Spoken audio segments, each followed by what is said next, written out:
you said this is kind of the last piece of the puzzle of China opening up. How big of a deal is it? Well, this is a trilogy of indices. So if we go back, previously there was the inclusion of the GBI-EM, which is a very dedicated EM index, and there was the aggregate BMOF, the Bloomberg Ag Index. Now this is the final one, which is the WIGBI. So yes, this is important in terms of flow of funds, and it starts as of today in terms of inclusion relative for next month. And what kind of inflows are you expecting now? Yeah, so it's a more protracted period. So if you look at the previous indices, it took 10 months for the GBI-EM and 20 months for the Bloomberg Ag. This one is 36 months, but the flows are still quite meaningful. $130 billion is our estimate. So that equates to $3.6 billion per month. Compare that to the two indices just described earlier. That was around $5 billion per month, but nevertheless is a longer period of time.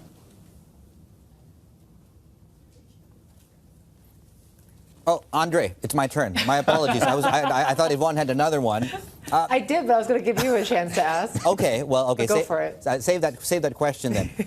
I mean, this is a milestone yet again. It reminds us of how underweight the world is on Chinese bonds, and increasingly less so, of course.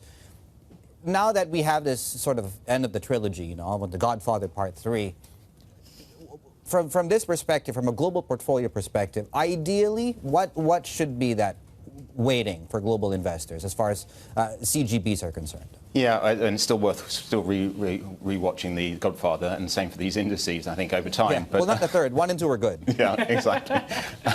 But turning back to the bond indices for China, I think it's a good question. And if you look at the weighting as of September, international ownership of China government bonds, even as it's increased fairly rapidly, it's still fairly low at 10.6%. And we think that it should at least rise to 15% over the next couple of years. But again, when you look at more competing in markets, in terms of developed markets and EM, it should be much higher than that. And the peculiarity is that actually the bond market's outperformed every other versus DM and EM year to date. So it still is underweight relative to peers. And you're one of the biggest bulls out there, HSBC. Some of your forecasts take this down to 2.5%, on the 10-year at least, 10-year yield 2.5% by next year. Take us through that thinking. Yeah, well, we've had these sort of calls over the past, a year now, right?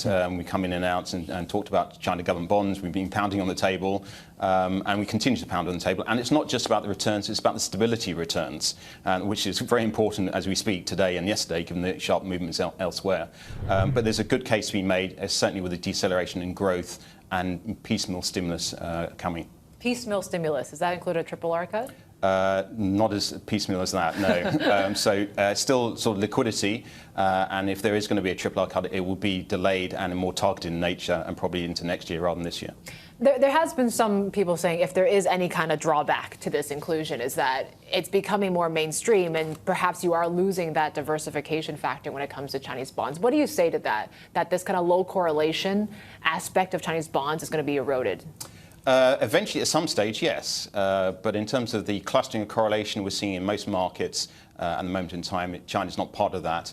And as I said earlier, sort of a 10% weighting does not really subscribe to being part of the global bond markets as yet, and including also the economies. And policy's also gone through its own cycle. So to me, it's still too premature to think about that. Setting aside the reasons of why they chose to do this, I mean, Japan's pension fund said that they will not be investing. What effects do you think that might have short term, or is that still negligible to you? It is fairly minimal. Yes, it took the headlines a couple of weeks ago when the government pension investment fund in Japan mentioned that they wouldn't participate in the WIGBI, and it's a sizable fund. It's the biggest state pension fund in the world, I believe, at 1.7 trillion. But when you start to look at the actual allocation to foreign bonds, then that follows the passive indices, and then in particular an allocation of, say, 5.9% in terms of China bonds, it's around 15 billion flows that we missed. That's still a fairly drop in the ocean when you compare to 130 billion, which we anticipate. Where do you anticipate the flows to come from? I think that's the next question then.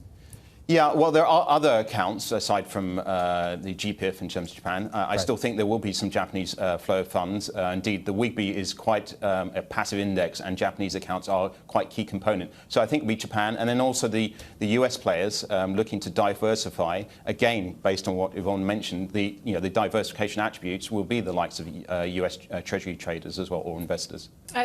Like you look at broader EM, you've been talking about the price premium that we're seeing across developing markets right now. Where are we in this interest rate cycle, do you think? At very early stages. I mean, there's only one exception to the rule there, and that's Russia. They just raised the stakes even further with the previous rate rise of 75. But if you look at implied rates, the market's beginning to turn the cycle come 12 months to 24 months. But all the rest is escalating further and further. So whatever you thought was what we call in parlance, in bond terms, terminal rates, you now add an additional premium. Just look at what's happened in the past 24 hours, where the correlation or causality, the Australian moves being magnified in EMs, certainly some of the high yielders. What do you think they're going to do next week, though, for the RBA? Well, we don't think they'll shift in terms of policy rates, but this phrase about yield curve control around 10 basis points is stretched to the limit, right? And we've now got 75 basis points at the current juncture. So there is a strong risk they abandon it, but it doesn't necessarily mean it's policy exit. It's just being realistic to what's happening elsewhere, including Bank of Canada, including Bank of England, and prospects of Fed as well next week.